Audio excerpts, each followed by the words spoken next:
Difendere la qualità e attirare i giovani sono le sfide dell'informazione locale che guarda al futuro mentre celebra i ricordi. La redazione levantina del secolo XIX compie 60 anni, Radio Aldebaran 40.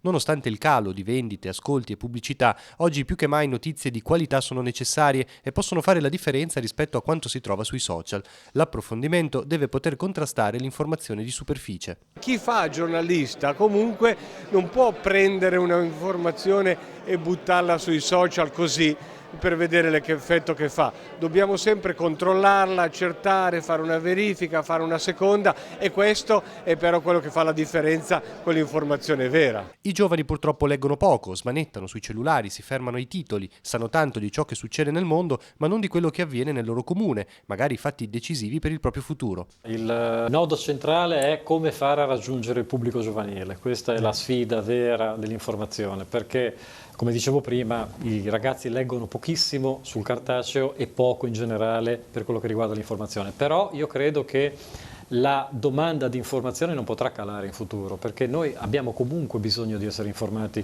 per sapere, per capire, per interpretare la realtà che ci circonda. Per dare una svolta occorre forse tornare ad un'educazione di base. Quanta gente dice vediamo cosa è successo e cosa apre Facebook e va a girare su Facebook, dove ritrova i ceti. Ecco, e a volte trova i ceti proprio di basso livello anche, no? Però questo magari ti satura l'attenzione, poi non hai più il desiderio di approfondire. Allora qua credo che sia un aspetto dell'educazione della persona, no? Quella di dire usa bene il tuo tempo. A scuola abbiamo fatto quest'anno un progetto, un PON, che si chiama Radio Days. Noi abbiamo proposto la radio e la televisione in 15 incontri con i ragazzi e ho visto veramente una grandissima voglia e una grandissima attenzione verso i due mezzi.